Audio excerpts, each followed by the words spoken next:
Thora, is music important to you? Oh, very important. You know, I really couldn't live, I don't think, the same without music. Mm-hmm. Do you play records a lot? Yeah, quite a lot. When I'm not learning words. Yes. Yeah, but I do. I'll put a record on first thing in the morning to plan. Yes. Mr. Plomley, there has more gone into this than the rebuilding of the centre of London, I promise you. There's a lot of thought gone into this. Thank you, Miss Hird. But I'd like to have been on a month because there are so many I like equally. All right. Let's have your first one. What's that? Well, the first record is Soldiers in the Park from The Runaway Girl. Yes. 3 reasons for that. One, that the orchestra my husband played in, that was their signature tune. It was Jack Hilton's as well, I believe, wasn't it? It was. No, it wasn't Jack Hilton's band he played in.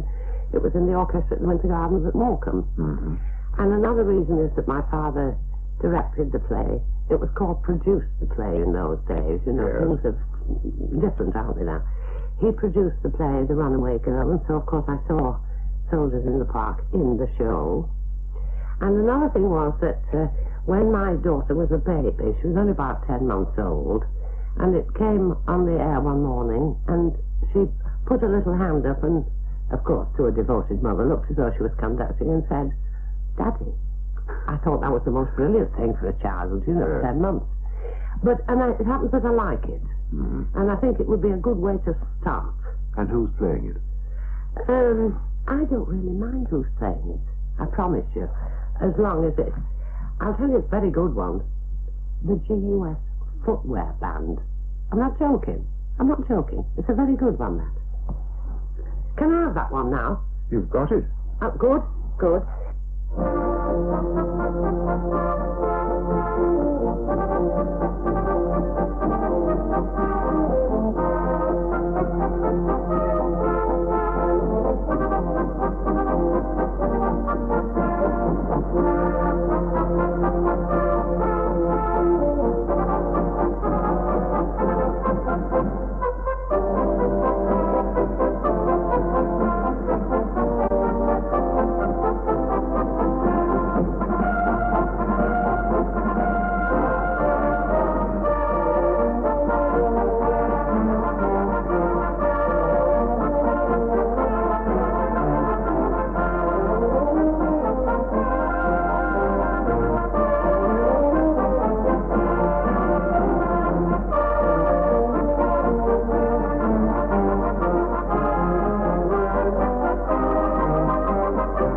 Soldiers in the Park by the GUS Footwear Band.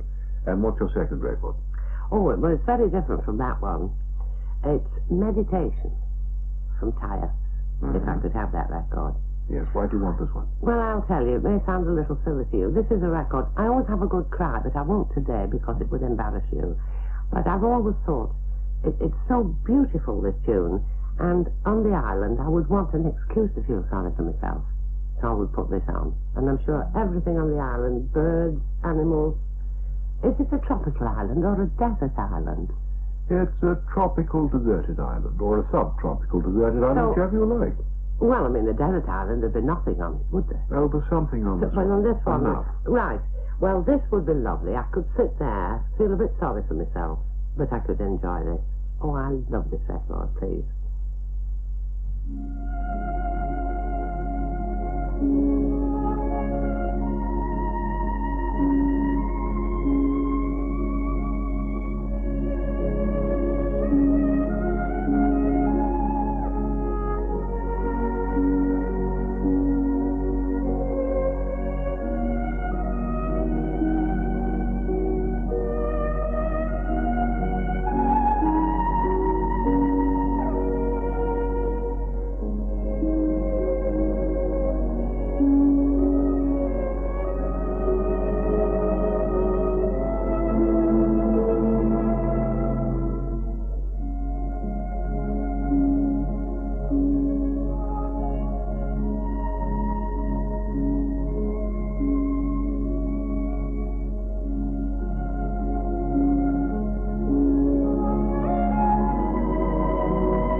Meditation from Thaïs with the Philharmonia Orchestra conducted by Herbert von Karajan.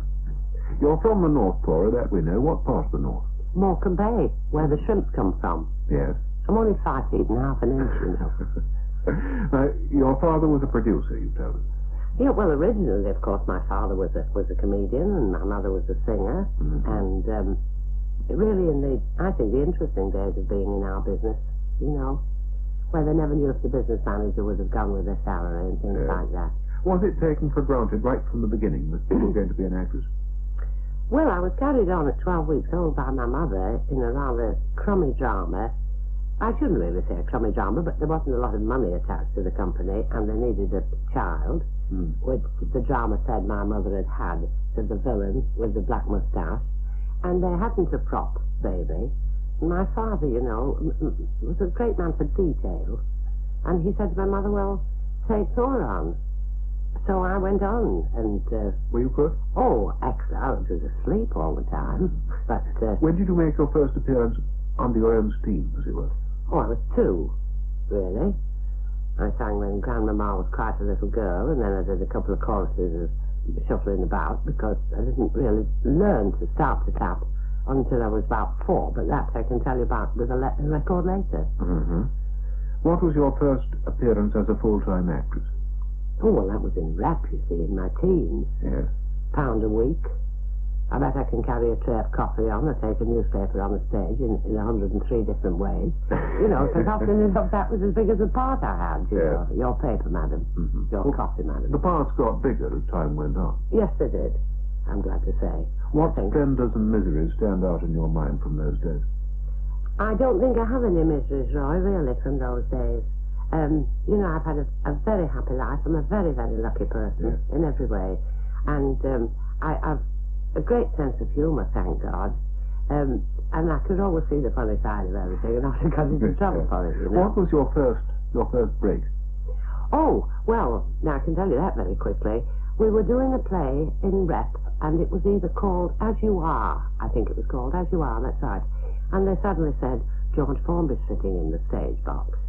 And, you know, being a quip, I said, has he paid, you know? Well, of course he hadn't, you know. And he was going to make a film of this called Turned Out Nice Again. And he came round and asked to be introduced to me, and I was just taking my paste nose off, you see, because I was playing a woman of 60.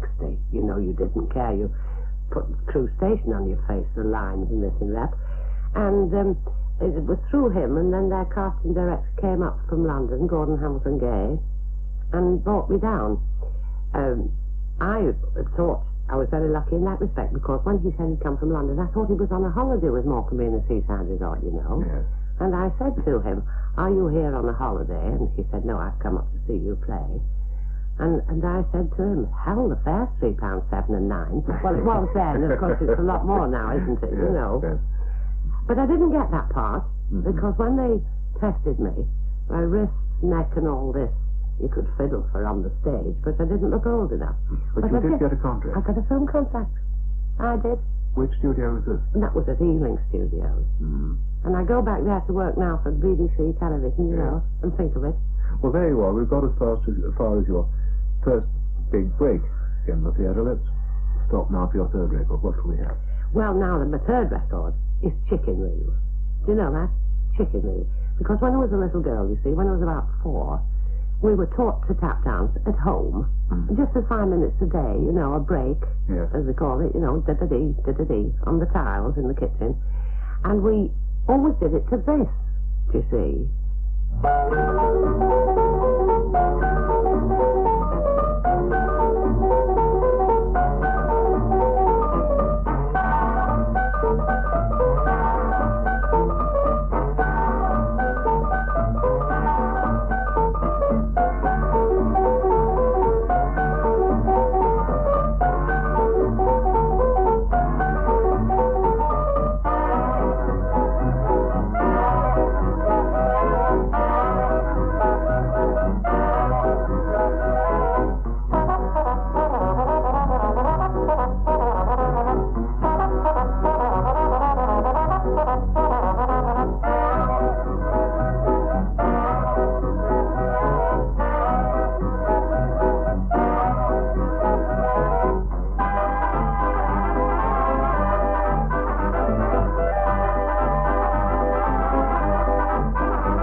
Chicken Reel, played by Guy Lombardo and the Royal Canadians.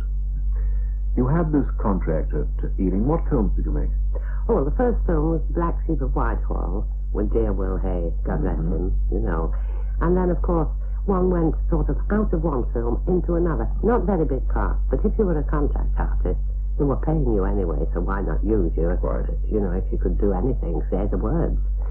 And you still hadn't appeared on a London stage? No, but it was at that time that Gordon Hamilton Gay thought I should, and he was, you know, he'd been at the theatre. And that was how I went into No Medals, the Aston McCracken play at the Vaudeville Theatre for 2 years. Yes, a long run. And after that? Oh, after that, out of work for 11 months. You know, that does happen in our business. But still, well, odd days in films, you know. I've never played very big parts in films. I've made 88 films, let's face it. And I suppose Kind of Loving was as big as anything I've ever done. I must have made 88. They keep coming up on television and people ringing me up and saying, oh, haven't you altered? Of course you have, haven't you, in 30 years? Yes. But after being 11 months out of work, what happened? Well, I was sent for an audition, which was something I'd never done. Truly, Mr. Plomley, I'd never done an audition. And I was sent to, do you remember the New Windsor Theatre at Notting Hill Gate? Yes, indeed I do. Well, that was the best shop window one could have. It's now a road. Well, it's a something, it's a nothing, isn't it? But it was there, I promise you.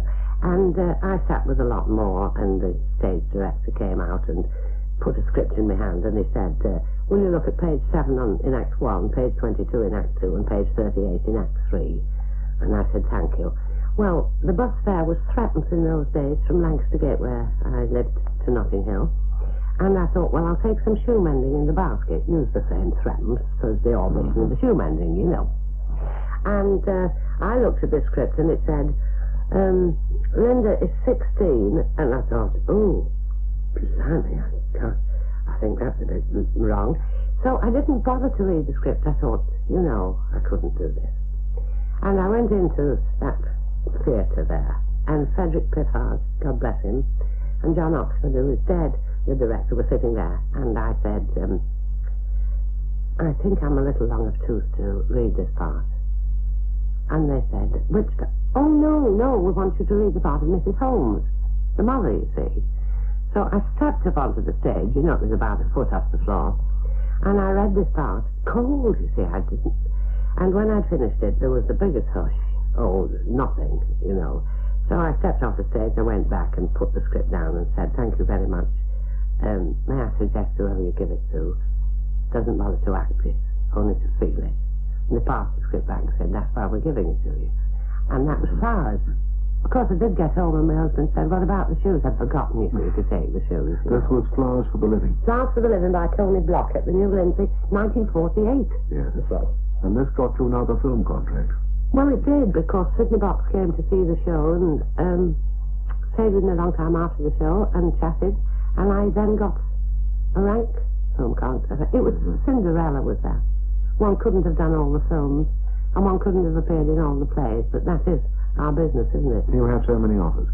Let's have your fourth record now. What's that?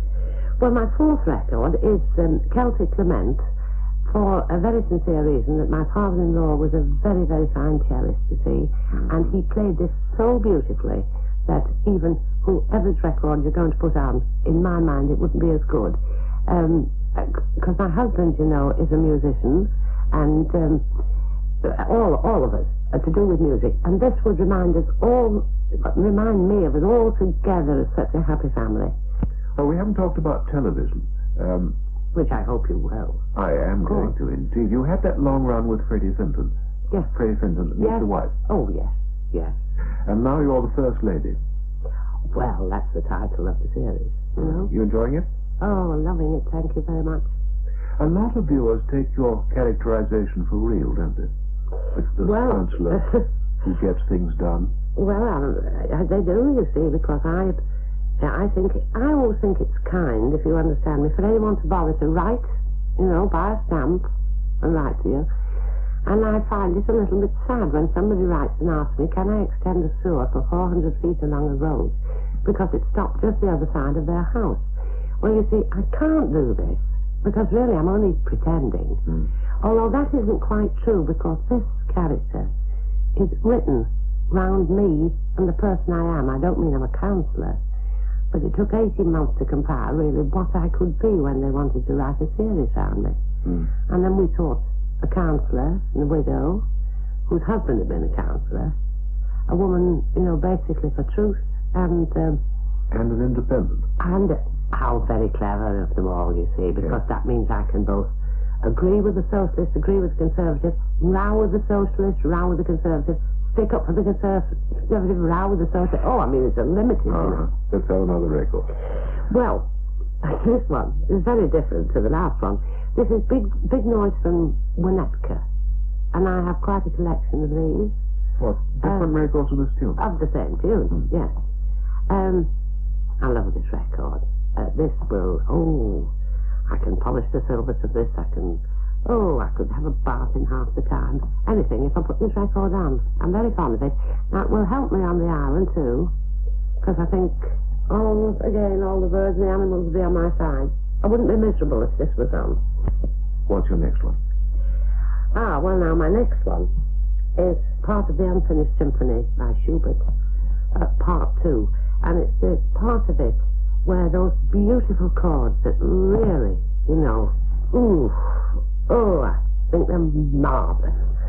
I think they're absolutely wonderful, and I would want this record to be with me because, you don't stop us thinking about our husbands or anything when we're there, do you? I don't think I could. No, we couldn't really after 31 years, darling, but, this has some chords in it, and, if ever I do anything that, we all annoy the people we're married to, odd times, don't we? It would be boring if we didn't. I would only have to put this bit on. Because my husband goes in a trance, and now you live with people, you grow like them. I nearly go in a trance. My form of meditation, without going to India, this is.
An excerpt from the second movement of Schubert's unfinished symphony, Karl Bohm conducting the Vienna Philharmonic Orchestra. How could you take the loneliness on this island, Thora? Oh, I couldn't, honestly, love. I'd be talking to myself, but this doesn't matter because I often do. But I've never in my life liked my own company. And as far as building a shelter, I would have a go, but it would be a good excuse to talk to myself, because it would never stay up. I'd have to build it every day. I'm not very practical like that. Let's have record number 7. Well, now then, I'd be a rotten mother-in-law if I didn't want to take one of my son-in-laws, wouldn't I, when Jan is so blissfully happy. But I would like to take a record that I love of Mel Tormé's. He says now it's past history, but he does pay me the compliment, when we were in America, anywhere we went where he was performing, he would say, and now I will sing this for my mother-in-law because I bet I had, or something like this. And I should have left it really, I think, to the last record because it's called Coming Home, Baby, Now. But anyhow, when I've played it on the island, I could perhaps find a carrier pigeon or something, send it to Scotty, and he was always trying to get back. Your husband, yes. Yes, yes. But I love this record, and I like the arrangement. What's daughter Jeanette Scott up to? Oh, well, she's blissfully, happily married, and goes with Mel everywhere, and of course his job demands that he is a month in Texas, a month in New Orleans, Chicago, and so on. So she travels around with him, and it's been beautiful. She's seen, I think, every state in America about twice or something, and very interesting, you know. Great. What's your last record going to be? Oh, my last record is part of the New World Symphony. Many memories to this, if I may say. I think it was the only record they probably had at the New Lindsay when I played there, in fact, because it was on before curtain up, both intervals, and for the end. But there's more to it than that. It's because I heard, or saw as well, Sir Malcolm Sargent conduct this at the Albert Hall. He came to see the play at the Garrick Saturday night at the Crown, and Walter Cream was out doing. And there was a line I put in the show where, looking at my husband, I said, "Oh, he doesn't like that sort of music." No, that's Sergeant Malcolm and his band. And this is quite true. Sir Malcolm laughed so much. He came round to the dressing room after and said, "Well, I'm bringing a party of friends next Friday. Will you please remember to put that line in?" It amused him so, you know. And of course I did put it in. And the Monday, Tuesday, Wednesday and Thursday as well. I'm afraid I've got a disappointment for you. As far as we can make out, Sir Malcolm never recorded the new well, I saw him conduct it so. And they haven't altered the notes or anything. No. Well, what about Sir John Barbarolli and the Halley? What about this Sir John's hands when he conducts? Only because I don't know why critics are very kind about my hands when I'm acting. But this man's hands, I can't take my eyes off his hands. How he, embraces a note or gets hold of a note. I think this man is marvellous. I'll take him as well if you haven't got the record.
Closing passage of Wojciech's New World Symphony, Sir John Barbarolli and the Halley Orchestra. If you could take only one disc of the 8 you played us, which would it be?